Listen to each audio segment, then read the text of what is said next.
শিরিন দিদি, আমি তোমার স্বামীকে নিজের কাছে আটকে রাখতে চাইনি, তার সঙ্গে যেতেও চাইনি। অত রাতে ভাড়ার কোনো গাড়ি পাওয়া যাচ্ছিল না, তাই। তোর দরকারটা কি ছিল? তোর ওখানে থাকার দরকারটা কি? এত এত তোর কিসের আঠা বলতো? এবারে ছেলে থাকলো না, মেয়ে থাকলো না, বউ থাকলো না, তুই থাকলি কেন? শিরিন,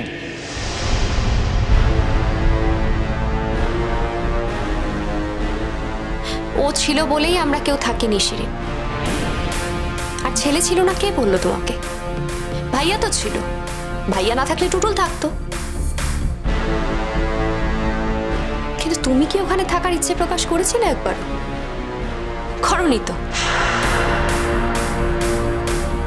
তাহলে এখন এই কথাটাও বলার কোনো মানে নেই যে ছেলে ছিল না, বউ ছিল না, কেউ ছিল না, ও থাকলো কেন?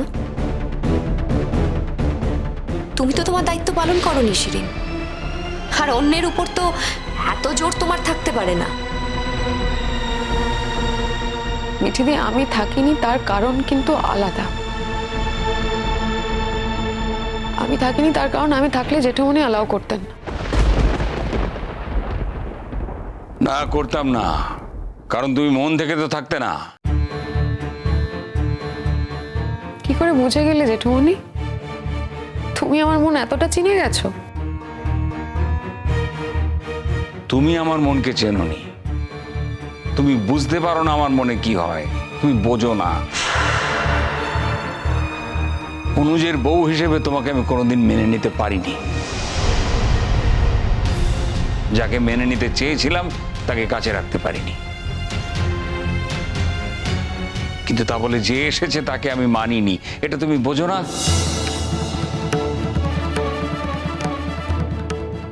অনুজ, শুনতে পাচ্ছ না না এগুলো? এরপরেও আমার মান সম্মান বজায় থাকবে বলে তোমার মনে হয়? শিরিন, প্রত্যেকটা ব্যক্তির মত আলাদা। জেঠুমনি যদি তোমাকে সেই জায়গা না দিতে পারে, সেখানে আমার কিচ্ছু করার নেই। তুমিও তো অনেককে অনেক জায়গা দিতে পারছো না, তাতে কি হবে? জোর করে কিছু করানো যাবে তোমাকে দিয়ে? কাকে কোন জায়গা দিতে পারছি না? কাকে কোন জায়গা আমি দিতে পারছি না অনুজ? Please tell me. এই আস্তে আস্তে শিরিন। না না, ওটা তো স্বাভাবিক না। ওকে তো সকলে মিলে রাগানো হচ্ছে, ওর তো স্বাভাবিকভাবেই অপমান তো ওর হবেই। আর শোনো মেয়ে, তুমি হঠাৎ চলে এলে কেন? হ্যাঁ, যেমনি ফোন করলো অমনি তু করে চলে এলে, তাই না? খবরদার, তুমি এইভাবে ওর সঙ্গে কথা বলবে না। জেঠুমনির ব্যাপারে যদি আমাকে কেউ ফোন করে তাহলে আমি এরকম তু করে চলে আসবো মাম্মা। কি মনে করেছো তুমি? হ্যাঁ, কি মনে করেছো যে জেঠুমনিকে তুমি হাত করে নিয়েছো আর এই বাড়ির অন্য কাউকে তোমার কোনো পাত্তা দেওয়ার দরকার নেই? তাই তো মনে করে নিয়েছে মাম্মাম। তুমি এতদিনে এইটুকু বুঝতে পারলে না? বাবার কাছে তখন গুড্ডি সব, ইহকাল পরকাল সবকিছুই গুড্ডি। কোথা থেকে যে এসে জুটেছে কে জানে, জ্বালিয়ে পুড়িয়ে আমাদের সংসারটা একেবারে ছাড়খাড় করে দিল। আর তোমাকে একটা কথা বলি বাবা, তুমি মেয়ে বলে আমাকে যতই দূরে সরিয়ে দাও না কেন, কিন্তু আমার মাম্মাম অপমানিত হলে, আমার মাম্মাম কষ্ট পেলে আমি কিন্তু বারবার কথা বলবো, আবার বলবো। মাম্মাম তো এখানে কষ্ট পাচ্ছে না সোহাগ। মাম্মামকে এখানে কেউ কষ্ট দেয়নি, বরং উল্টে মাম্মাম গুড্ডিকে কষ্ট দিচ্ছে। সরি মাম্মাম, তোমার থেকে আমি এই ব্যবহারটা আশা করিনি। না মিঠিদি, আমার কোনো অসুবিধা হচ্ছে না, কারণ আমি ভালোভাবেই জানি এখানে আমার জন্য কেউ ফুল বিছিয়ে রাখবে না। এই রাস্তায় আসতে হলে আমাকে কাঁটা পেরিয়ে আসতে হবে। আমি তো নিজে ইচ্ছেতে এই কাঁটাটা বেছে নিয়েছি, কারণ আমি তার সঙ্গে এটাও জানি এই কাঁটাটা অতিক্রম করলে আমি আমার পারিজাতের খোঁজ পাবো। জেঠুমনি আমার সেই পারিজাত। এই মানুষটাকে আমি বহু বছর বাঁচিয়ে রাখতে চাই, আমার কাছে আমি আগলে রাখতে চাই। বাবুজি তো নেই, তাই জেঠুমনিকে আমি এই একই নাটক তো তুই সবার বেলাতেই করিস করতি। আমার বাপিকে নিয়েও তো একই কথা বলতি। শিরিন দিদি, তোমার বাবাকেও আমি খুব ভালোবাসি। প্রফেসর আঙ্কেল আমার জীবনের বিরাট একটা পার্ট, কিন্তু জেঠুমনি আলাদা। সত্যি সত্যি আমি জেঠুমনিকে আমার বাবুজির বিকল্প ভাবি।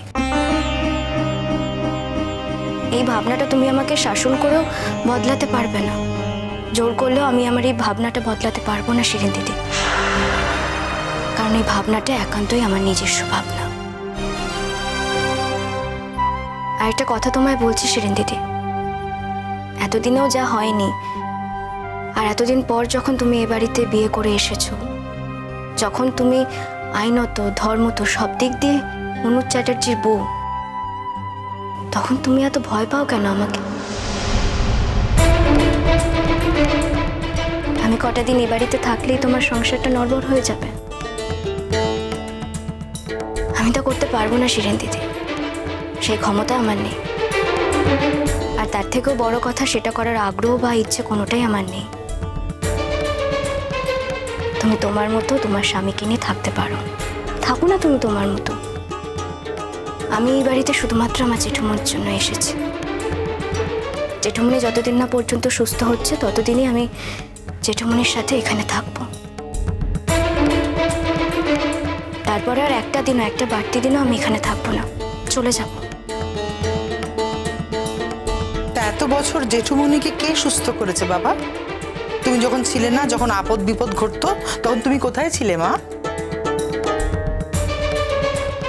এতদিন তো আমি ছিলাম না মাম্মা, তাই সেই সুযোগটাও আমি কোনোদিন পাইনি।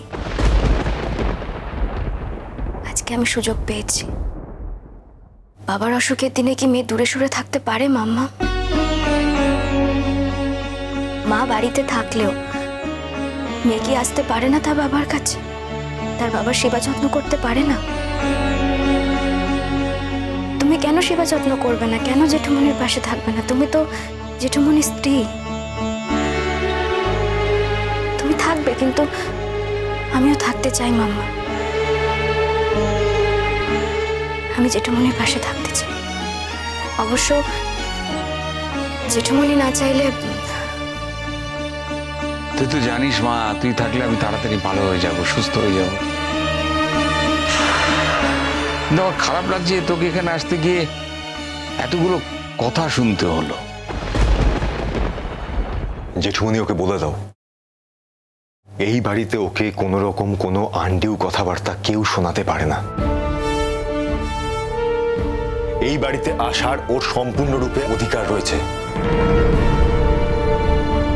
ওই বাড়ির বউ।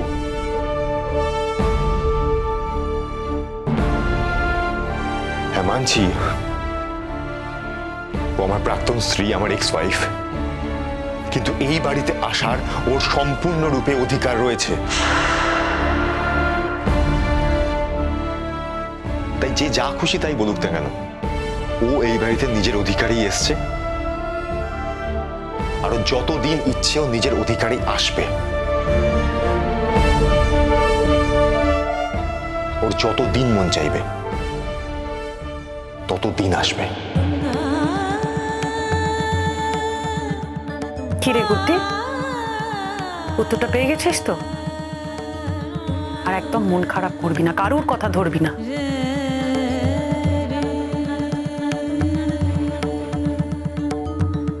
এখানে দেখতে পাচ্ছি অনেকেই আইন বিষয়টা না জেনে অনেক ভুলভাল কথা বলছে। তারা ভবিষ্যতে একটুখানি সতর্ক হয়েও। তাহলে তো অনুজ, এখন মনে হচ্ছে যে আমি এসে ভুল করে ফেলেছি। সেটা তোমার একান্ত ব্যক্তিগত সিদ্ধান্ত। এক সেকেন্ড, মানে কি, হোয়াট ডু ইউ মিন? মানে সেরকম হলে বলো না, আমি চলে যাব, আমি ফাইনালি এখান থেকে চলে যাব অনুজ। গুড্ডি গুড্ডি